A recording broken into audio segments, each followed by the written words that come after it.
అనుదినము ఈ కార్యక్రమాన్ని చూస్తున్న మీ అందరికీ నా ప్రేమపూర్వకమైన శుభాకాంక్షలు తెలియపరుస్తూ తండ్రి యొక్క వాగ్దానాలు మనం నేర్చుకుందాం. పరిశుద్ధుడు జీవాధిపతి అయిన మన రక్షకుడు యావే తండ్రి తన ప్రియకుమారుని ఈ భూమి మీద పంపించి దేని కొరకు అని మనం చూసినట్లయితే మెస్సయ్య వారు తాను ఎందుకు 8వ అధ్యాయం 32వ వచనంలో ఎలోహిం తన సొంత కుమారుణ్ణి అనుగ్రహించుటకు వెనక తీయక మనందరి కొరకు ఆయనను అప్పగించిన వాడై ఆయనతో పాటు సమస్తమును మనకెందుకు అనుగ్రహించడు అని ఈ వాక్య భాగం, ఈ వాగ్దానం మొదటి వాగ్దానం. రెండవ వాగ్దానం గలతీ పత్రిక 1వ అధ్యాయం 4వ వచనంలో మన తండ్రి అయిన యావే చిత్త ప్రకారం మెస్సయ్య మనలను ప్రస్తుతపు దుష్టకాలములో నుండి విమోచింపవలననియు మన పాపముల నిమిత్తము తాను అప్పగించుకును అని రెండో మాట ఈ వాగ్దానం తెలియపరచబడుతుంది. కనుక మొదటి మాట తన సొంత కుమారుని భూమి మీద మన కొరకు తాను సమస్తము అనుగ్రహింపజేయటానికి తన కుమారుని మనకిచ్చాడు. రెండో మాట శ్రమకాలంలో, కష్టకాలంలో నిజంగా యాశ్వమస్సే మన పాపం నిమిత్తము ఆయన అప్పజెప్పుకున్నాడని రాయబడింది. 4వ అధ్యాయం రోమా రాసిన పత్రిక 25వ వచనం, 4వ అధ్యాయం 25వ వచనం.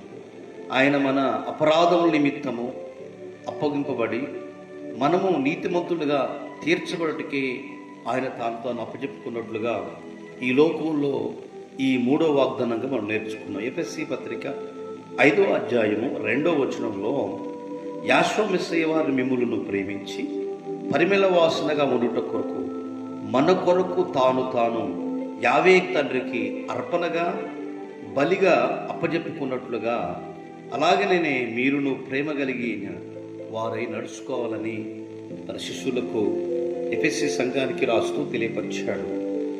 ప్రియ సహోదరి సహోదరులారా, 5వ మాటగా ఎఫెసీ పత్రిక 5వ అధ్యాయం 27వ వచనంలో నిర్దోషముగాను మహిమగల సంఘముగాను ఆయన ఎదుట దానిని నిలబెట్టవలననియు వాక్యంతో ఉతక స్నానం చేత దానిని పవిత్రపరిచి పరిశుద్ధపరచుటకై యావే తన కొరకు తాను అప్పజెప్పుకున్నట్లుగా యాశ్వమస్సయ్య వాగ్దానం తెలియపరచబడుతుంది. తండ్రికి మహిమ కలుగును గాక.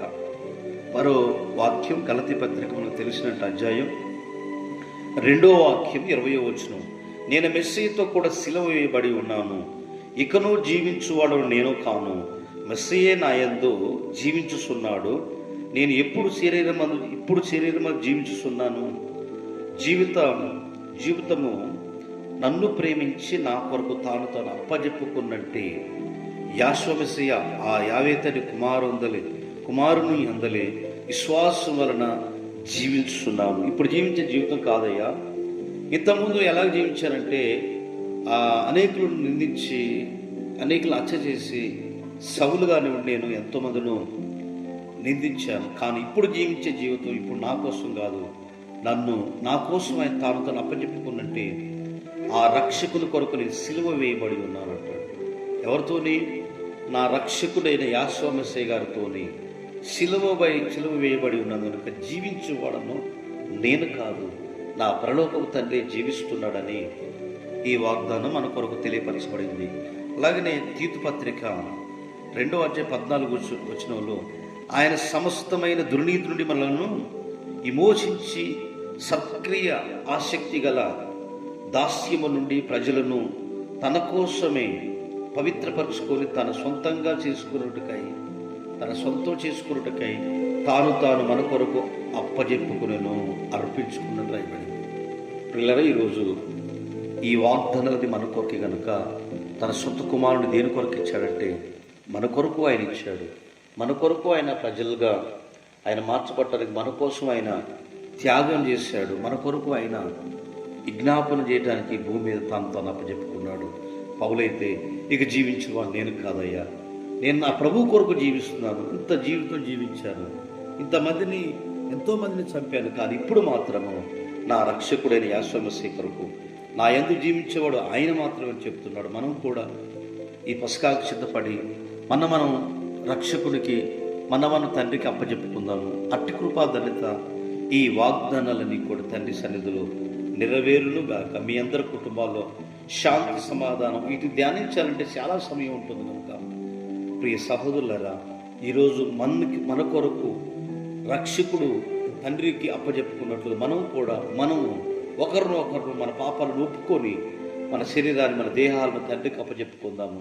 ఆ పరలోకపు తండ్రి మనందరినీ ఆశీర్వదించి ఈ దినమంతా మరి వివాహ వేడుకలు, పుట్టినరోజు కార్యక్రమాలు, గృహ కూడికలు, ఇచ్చిన స్వార్థ సభలు జరుగుతున్న మీ అందరికి షలోం తెలియపరుస్తూ తండ్రి మనందరినీ ఆశీర్వదించి దీవించి ఈ దినమంతా ఉత్సాహంతో నడిపించుకున్నాక తండ్రి నీకు వందనాలు.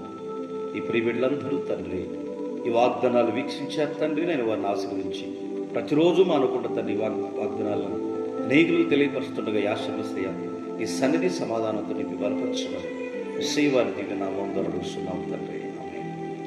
తండ్రి మన ఈ దినచర్య అంతటిని దీవించి ఆశీర్వదించండి. షలోమ్.